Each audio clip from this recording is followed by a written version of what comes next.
Hello friends, welcome to Venus channel. நம்ம இன்றைக்கி என்ன பார்க்க போகிறோன்னா, பட்டர்ஸ்காட்ச் கேக்குக்கு தேவையான ப்ரலைனும் அதுக்கப்புறம் ஹோம்மேடில் செஞ்ச க்ரஷ்ஷும் தான் பார்க்க போகிறோம். இது ஃபுல் அண்ட் ஃபுல் வீட்டில் இருக்க திங்ஸை வச்சு தான் நான் செஞ்சுருக்கேன்.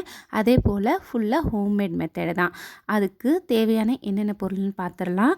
ஒரு 3/4 கப் அளவுக்கு சர்க்கரை எடுத்திருக்கேன். நார்மல் சுகர் தான், நம்ம எப்பயுமே யூஸ் பண்ணுவோம்ல அந்த சுகரு. அதுக்கப்புறம் 1/2 கப் அளவுக்கு பாதாமும் முந்திரியும் கலந்து எடுத்து வச்சுருக்கேன். அதுக்கப்புறம் ஒரு 1/4 கப் அளவுக்கு பட்டர் வந்து எப்போவுமே ரூம் டெம்பரேச்சரில் இருக்கணும். அதுக்கு தகுந்த மாதிரி நீங்கள் முன்னாடியே எடுத்து வச்சுருங்க. இப்போது எப்படி செய்கிறதுன்னு பார்க்கலாம். அதுக்கு அடுப்பில் ஒரு பேன் வச்சுக்கலாம். பேன் வந்து ரொம்பவும் சூடாகக்கூடாது. வச்ச உடனே நீங்கள் இந்த சுகரை வந்து ஆட் பண்ணிடுங்க. அதே போல் அடுப்பு வந்து சிம்லேயே வச்சுக்கோங்க. சர்க்கரை வந்து அதில் ஆட் பண்ணதுக்கப்புறம் கைவிடாமல் இது போல் கிளறிட்டே இருங்க. உங்களுக்கு இது போல் மெல்ட் ஆகி வரும். இந்த ப்ரௌனிஷ் கலர் வந்த உடனே நீங்கள் என்ன பண்ணுங்கள், நம்ம எடுத்து வச்சுருக்க நட்ஸ் எல்லாம் இருக்கு இல்லையா, சாப் பண்ணி வச்சுருக்க நட்ஸ் எல்லாத்தையுமே ஆட் பண்ணிடலாம். கைவிடாமல் நீங்கள் கிளறிட்டே இருக்கணும். அதே போல் நீங்கள் அதாவது அடுப்பை வந்து நீங்கள் வேகமாக வச்சுட்டிங்கன்னா கரிஞ்சிடும். ஸோ ஃபுல் அண்ட் ஃபுல் டோட்டலாகவே உங்களுக்கு டேஸ்ட்டு மாறிடும். ஸோ இப்போ இந்த ஸ்டேஜ் வரும்போது நம்ம எடுத்து வச்சுருக்க பட்டரையும் வந்து ஆட் பண்ணிவிட்டு அடுப்பை ஆஃப் பண்ணிடலாம்.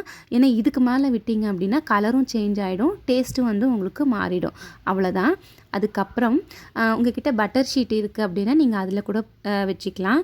ஸோ நான் வந்து இன்றைக்கி இந்த மாதிரி ஒரு பிளேட்டில் வந்து கொஞ்சமாக பட்டரை அப்ளை பண்ணிவிட்டு அதில் வந்து நான் ஊற்றி ஆற விட போகிறேன். இது வந்து ஒரு 1 ஹவர்லேருந்து 2 ஹவர் விட்டிங்க அப்படின்னா உங்களுக்கு நல்லா ஆறிடும்.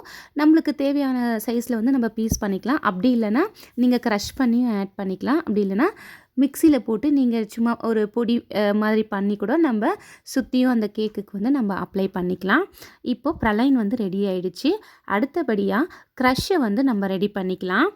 இதுக்கு வந்து பார்த்திங்கன்னா ஒரு 1/2 கப் அளவுக்கு வந்து நான் சுகர் எடுத்து வச்சுருக்கேன். அதுவும் இன்னொரு பவுலில் ஆட் பண்ணிக்கலாம். இதுவுமே வந்து பார்த்திங்கன்னா நல்லா சுகர் மெல்ட் ஆகிற வரையும் கைவிடாமல் கலரிட்டே இருக்கணும். இந்த அளவுக்கு ப்ரௌனிஷ் கலர் வந்ததுக்கப்புறம் அதில் வந்து பட்டர் வந்து 1/2 கப்பு. இப்போ நம்ம சர்க்கரை 1/2 கப்னால் பட்டரும் 1/2 கப் ஆட் பண்ணிக்கணும். அது கூடவே வந்து 1/4 கப் அளவுக்கு வந்துட்டு விப்பிங் க்ரீம், உங்கள்கிட்ட விப்பிங் க்ரீம் இருந்தால் ஆட் பண்ணுங்கள். அப்படி இல்லைன்னா ஃப்ரெஷ் க்ரீம், இதில் ரெண்டா ஒன்று ஆட் பண்ணிக்கலாம். ஆட் பண்ணிவிட்டு இந்த கன்சிஸ்டன்சி வர வரையும் நீங்கள் அடுப்பை வந்து சிம்லே வச்சு இது பண்ணிகிட்டு இருக்கணும். அவ்வளோதான், நம்மளோட ஹோம்மேட் க்ரஷ் வந்து ரெடி ஆயிடுச்சு. இப்போ ப்ரலைன் பாருங்கள், ப்ரலைனும் நல்லா ஆறிடுச்சு. இது வந்து நீங்கள் நல்லா பொடி பண்ணி ஒரு ஏர்டைட் கண்டெய்னரில் போட்டு வச்சிட்டிங்கன்னா